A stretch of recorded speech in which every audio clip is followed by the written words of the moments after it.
बिस्मिल्लाहिर्रहमानिर्रहीम। प्यारे दोस्तों, अस्सलाम वालेकुम वरहमतुल्लाहि वबरकातुहू। सिलसिला कलाम इकबाल के साथ मैं हूँ प्रोफेसर हैदराबाद और आप लोग देख रहे हैं मेरा चैनल रियल टीवी FTA। तो सबसे पहले मैं आपसे गुजारिश करूँगा कि अगर अभी तक आपने मेरा चैनल सब्सक्राइब नहीं किया तो इस चैनल को सब्सक्राइब करें और बेल का आइकन भी दबा दें। वीडियोस को लाइक और शेयर करें ताकि हम इल्म के सफ़र में आगे से आगे बढ़ सकें। तो ये सिलसिला है अल्लामा इकबाल के कलाम की शरह पेश करने का। तो अल्लामा इकबाल हमारे कौमी शायर हैं और उनका कलाम यकीनन बहुत ही आला नौइयत का है, लेकिन अफसोस की बात यह है कि हम इस कलाम को समझने से कासिर हैं और ज़्यादा से ज़्यादा जो हमारे सिलेबस में 2-4 नज़में या गज़लें उनकी आती हैं उन्हीं को हम समझ पाते हैं। तो मेरी कोशिश है कि अल्लामा इकबाल का अगर सारा नहीं तो अक्सर कलाम शरह की सूरत में पेश किया जाए और ये उसी वक्त पेश किया जाएगा जब आप लोग इसमें ताउन करेंगे। तो आज मैं पेश करने लगा हूँ अल्लामा इकबाल की पहली नज़्म हमाला, जो उन्होंने अपनी मशहूर व मारूफ किताब बांगे ज़रा में पेश की है।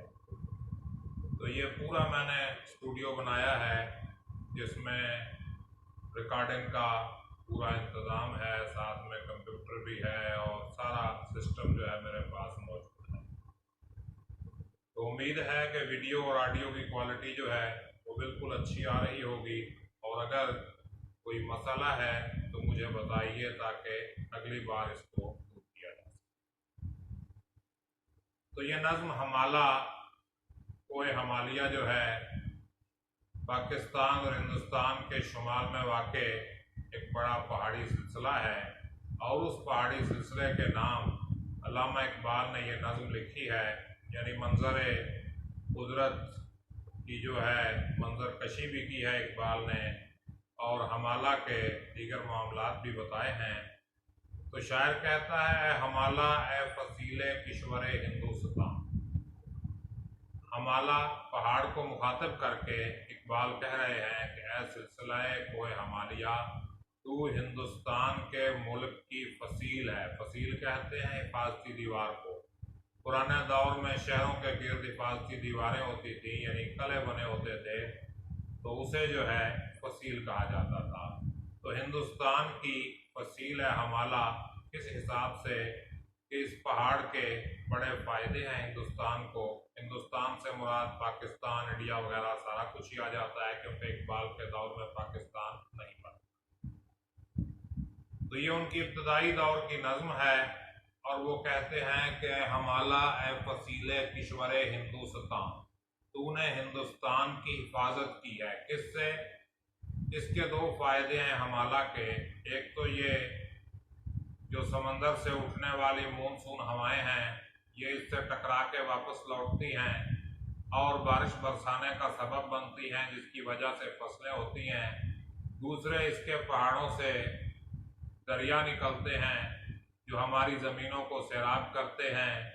और तीसरे, वस्त एशिया यानी रूस, साइबेरिया वगैरह के इलाके से आने वाली ठंडी हवाओं को ये रोक लेता है। इस तरह ये सिलसिला को जो है हिंदुस्तान के लिए फसील का काम कर रहा है। और चूमता है तेरी पेशानी को झुककर आसमां, यानी आसमान तेरे माथे को झुककर चूम रहा है। चूमता है तेरी पेशानी को झुककर आसमां, मतलब ये कि पहाड़ इतना बुलंद है कि आसमान झुककर अगर चाहे तो उसकी पेशानी को चूम सकता है। और तुझ में कुछ पैदा नहीं देरीना रोज़ी के निशान। देरीना रोज़ी का मतलब है पुराना वक्त, वक्त गुजरने के निशानात जो हैं वो तेरे अंदर पैदा नहीं हो रहे हैं। तुझ में कुछ पैदा नहीं देरीना रोज़ी के निशान, तू जवां है गर्दिश शामो सहर के दरमियान। और तू जो है शामो सहर की गर्दिश के दरमियान जवां है, यानी वक्त तो गुजर रहा है लेकिन तुझ पर उसका कोई असर नहीं हो रहा। लाखों साल गुजरने के बावजूद तू अभी तक जवां है। और एक जलवा था करीमे तूरे सीना के लिए, तू तजल्ली है सरापा चश्म बीना के लिए। यानी कोहे तूर पर हज़रत मूसा अलैहिस्सलाम ने एक जलवा देखा लेकिन ए हमाला तू सर से लेके पैरों तक तजल्ली है, तेरे अंदर कुदरत के जलवे नज़र आते हैं। यानी कोह हमालिया की भरपूर तारीफ की है अल्लामा इकबाल ने। तो ये पहला बंद हुआ। अगले बंद की बात करते हैं। ये ज़हन में रहे कि इस बंद नज़म के टोटल 8 बंद हैं। तो दूसरे बंद की बात हो रही है कि इम्तिहान दीदा ज़ाहिर में को हंसता है। तो इम्तिहान दीदा ज़ाहिर यानी देखने वाली आँख जो है तुझे पहाड़ समझती है, लेकिन पासबा अपना है तू, दीवार हिंदुस्तान है तू, लेकिन हकीकत में तू हमारी हिफाजत कर रही है और हिंदुस्तान की हिफाजती दीवार है, दीवार हिंदुस्तान है तू। यानी कोह हमालिया जो है ये हिंदुस्तान की हिफाजती दीवार है।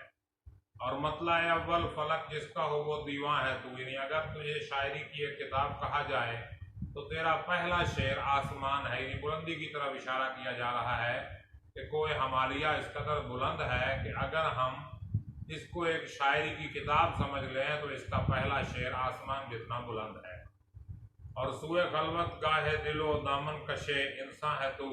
यानी तू दिल की खलवत गाह है, यानी दिल जो है तुझ में तन्हाई महसूस करता है, तन्हाई के अयाम जो है दिल तेरे अंदर गुजार सकता है। सुए खलवत गाहे दिल दामन कशे इंसान है तू। दामन कश का मानी जो तवज्जो खींच लेती है, दामन खींच लेती है, यानी तेरा हुस्न इंसान का दामन अपनी तरफ खींच लेता है।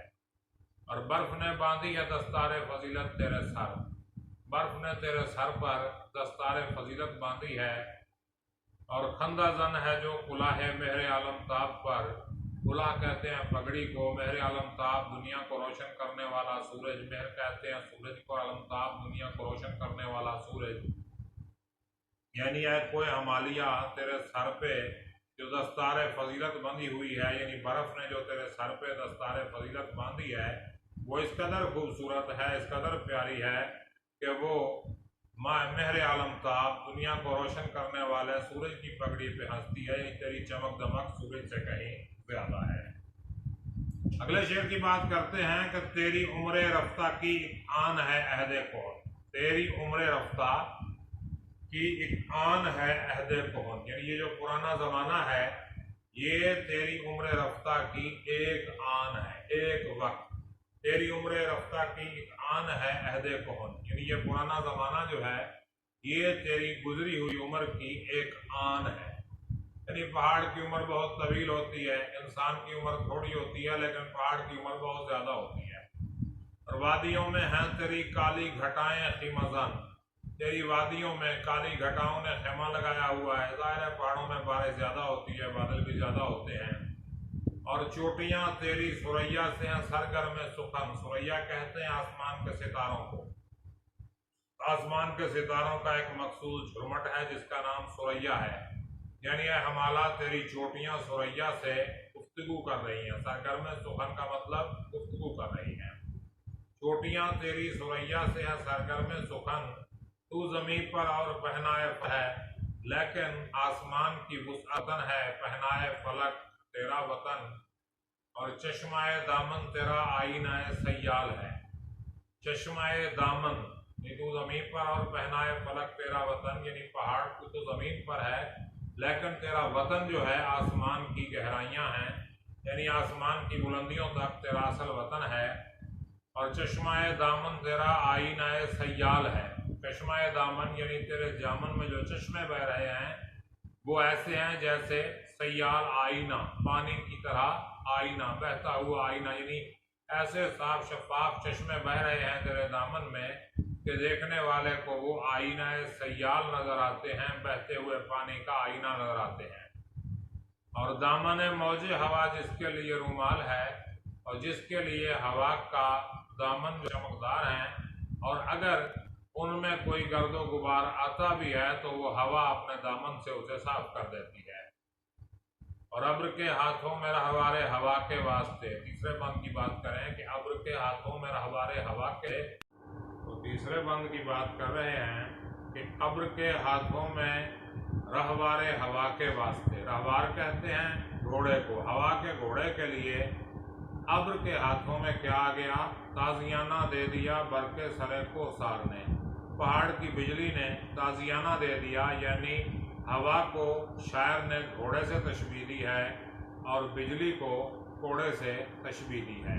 और ए हमाला कोई बाजीगाह है तू भी जिसे दस्ते कुदरत ने बनाया है अनासर के लिए, यानी ए हमाला ए को हमालिया तू भी एक बाजीगाह है। बाजीगाह का मतलब खेल का मैदान, जिसे दस्ते कुदरत ने बनाया है अनासर के लिए, जिसे कुदरत के हाथ ने अनासर के लिए बनाया है, मतलब दुनिया के मामलात के लिए बनाया है।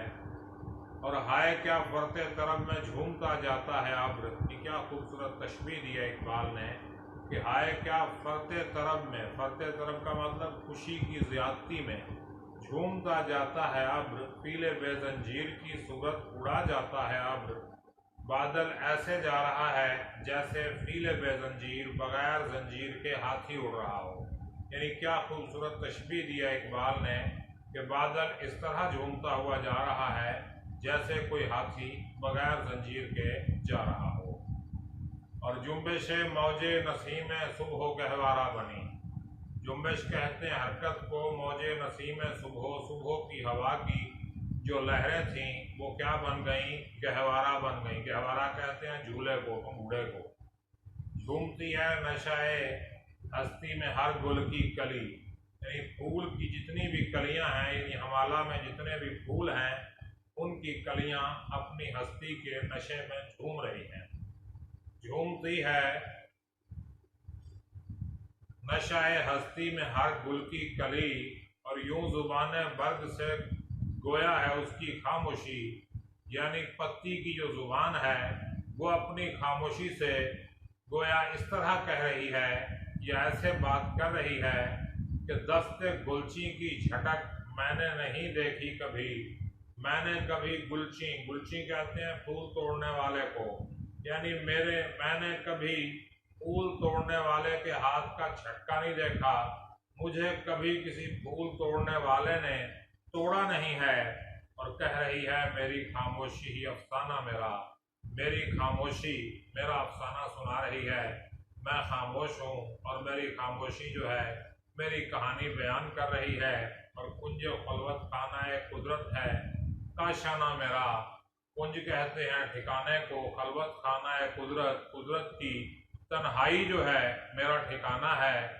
जाहिर है हमाला के पहाड़ों में बहुत सी वादियाँ ऐसी हैं जहाँ आज तक किसी इंसान की रसाई नहीं हुई, तो वहाँ के दरख्त, वहाँ के फूल, वहाँ के पौधे वो इंसानी दस्तरस से महफूज हैं।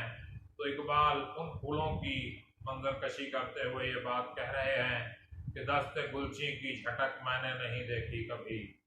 और आती है नदी फराजे कोह से गाती हुई, ये नदी का मंजर जो है इकबाल पेश कर रहे हैं कि आती है नदी फराजे कोह से गाती हुई, पहाड़ की बुलंदी से गीत गाती हुई एक नदी आ रही है। और कौसर व तस्नीम की मौजों को शर्म आती हुई, वो ऐसी खूबसूरत नदी है कि उसकी मौजों के आगे कौसर व तस्नीम की मौजें शर्मा रही हैं। कौसर व तस्नीम ये जन्नत की नहरें हैं। और आईना सा शाहिद कुदरत को दिखलाती हुई, यानी वो नदी ऐसी साफ व शफाफ है कि वो शाहिद कुदरत को, कुदरत की महबूबा को, कुदरत की हसीना को आईना दिखा रही है, यानी कुदरत के जितने भी मनाजिर हैं वो उस नदी में अपना चेहरा देख सकते हैं। और संगे राह से गाह बचती गाह टकराती हुई, कि रास्ते में जितने भी पत्थर हैं उनसे कभी बच रही है, कभी उनसे टकरा रही है। तो इकबाल उस नदी को मुखातिब कर रहे हैं कि छेड़ती जा इस राके दिलनशी के साज को, राग किसे कहते हैं, साज बजाने वाले को, यानी इस साज बजाने वाले के दिलनशी साज को छेड़ती जा, ऐ मुसाफिर दिल समझता है तेरी आवाज़ को।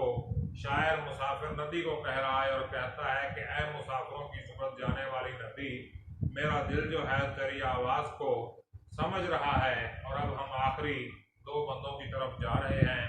ये भी मंजर कशी, और आखिरी बंद में शायर जो है हमाला को मुखातिब करके कुछ सवालात पूछता है। तो मंजरकशी के बंद में इकबाल कहते हैं कि लैलाए शब खोलती है आके जब जुल्फे रसा, रात का मंजर पहाड़ों में कैसा होता है کہ رات کی حسین محبوبہ لیلا شب یعنی رات کی محبوبہ آ کے جب کھولتی ہے، آ کے جب زلف رسا اپنی لمبی زلفیں کھولتی ہے تو لیلا بھی کالی، شب بھی کالی اور زلف بھی کالی، یعنی اندھیرا ہی چھا جاتا ہے۔ ظاہر ہے پہاڑوں کی رات بہت کالی ہوتی ہے، تو لیلا شب کھولتی ہے آ کے جب زلف رسا، دامن دل کھینچتی ہے آبشاروں کی صدا، تو جو آبشاروں کی آواز آ رہی ہے وہ دل کے دامن کو اپنی طرف کھینچ لیتی ہے، اور وہ خاموشی شام کی جس پر تکلم ہو فدا، وہ خاموشی شام کی، وہ شام کی خاموشی جس پر تکلم ہو فدا، تکلم کہتے ہیں گفتگو کو، یعنی وہ شام کی خاموشی جس پر گفتگو فدا ہو جائے، گفتگو قربان ہو جائے، اور وہ درختوں پر تفکر کا سما چھایا ہوا، اور وہ درختوں پر تفکر یعنی غور و فکر کا سما چھایا ہوا، یعنی درخت شام کے وقت بالکل پرسکون کھڑے ہیں، ایسے لگتا ہے کہ وہ کسی بات پر غور و فکر کر رہے ہیں۔ وہ درختوں پر تفکر کا سما چھایا ہوا اور کانپتا پھرتا ہے کیا رنگ شفق کوہسار پر، رنگ شفق، شفق کا رنگ جو ہے وہ کوہسار پر، پہاڑ پر کس طرح کانپتا پھرتا ہے اور خوش نما لگتا ہے یہ غازہ تیرے رخسار پر۔ شفق جو ہے کہ شام کے وقت جو آسمان کی سرخی ہوتی ہے اسے شفق کہتے ہیں، تو جب شام ہوتی ہے تو آسمان کی جو رنگ شفق ہے، سرخی کا رنگ ہے، وہ پہاڑ پر کیسے کانپتا پھر رہا ہے اور خوش نما لگتا ہے یہ غازہ تیرے رخسار پر۔ اے ہمالا یہ غازہ، یہ پاؤڈر تیرے رخسار پر بڑا خوبصورت لگتا ہے، بڑا پیارا لگتا ہے۔ اور آخری بند میں شاعر ہمالا سے مخاطب ہو کر کچھ سوال کرتا ہے، اور شاعر کہتا ہے کہ ہمالا داستاں اس وقت کی کوئی سنا، یعنی ہے کوئی ہمالا اس وقت کی کوئی داستان سنا، اس دور کی کوئی کہانی سنا، اے ہمالا داستاں اس وقت کی کوئی سنا، مسکن آبائے انسان جب بنا دامن تیرا، جب تیرا دامن انسانوں کے آباء و اجداد کا مسکن بنا، یعنی جب انسانوں نے تیرے دامن میں رہنا شروع کیا، اور کچھ بتا اس سیدھی سادی زندگی کا ماجرا، اور وہ کیا سیدھی سادی زندگی تھی، اس زندگی کا ماجرا بتا، یعنی ابتدا میں انسان کس طرح سیدھی سادی زندگی گزارتے تھے، کچھ بتا اس سیدھی سادی زندگی کا ماجرا، اور داغ جس پر غازہ رنگ تکلف کا نہ تھا، اور جس پر رنگ تکلف جو ہے، تکلف کا کوئی غازہ، کوئی پاؤڈر نہیں لگا ہوا تھا، جس میں کوئی بناوٹ نہیں تھی، جس میں کوئی دکھاوا نہیں تھا، وہ سادہ زندگی جو انسان ابتدا میں رہتے تھے، ابتدا میں انسان سادہ زندگی گزارتے تھے، اس زندگی کی بات کر، اور ہاں دکھا دے اے تصور پھر وہ صبح و شام تو، یعنی اے میرے تصور مجھے وہ صبح و شام دوبارہ دکھا دے، میں اس صبح و شام کو دوبارہ دیکھنا چاہتا ہوں، اور دوڑ پیچھے کی طرف اے گردش ایام تو، اور اے زمانے کی گردش پیچھے کو دوڑنے، اقبال چاہتے ہیں کہ میں چشم تصور کھول کر اس کے ذریعے ماضی کے اس وقت میں پہنچ جاؤں جب ہمالا کا دامن انسانوں سے آباد ہوا تھا، اور وہاں سیدھے سادے لوگ تھے اور سیدھی سادی زندگی تھی، مگر اب زندگی جو ہے نہ وہ لوگ سیدھے سادے رہے ہیں اور نہ وہ زندگی سیدھی سادی رہی ہے، تو سارے معاملات بدل چکے ہیں، تو اقبال کچھ وقت کے لیے تصور کی پناہ میں اس دور میں جانا چاہتے ہیں۔ تو یہ ہمالا کی تشریح اس بند کے ساتھ ختم ہوئی، تو آگے نظم گل رنگی ہے اور وہ دیکھیں گے کہ آپ ہمیں کیا رسپانس دیتے ہیں، تو انشاءاللہ آگے بھی کرتے رہیں گے، اور کوشش یہی ہوگی کہ روزانہ ایک عدد نیو ویڈیو اس حساب سے چڑھائی جائے کہ علامہ اقبال کے کچھ کلام کی تشریح پیش کی جائے۔ تو اگلی ویڈیو تک مجھے اجازت دیجیے، اپنا خیال رکھیے گا، اللہ حافظ۔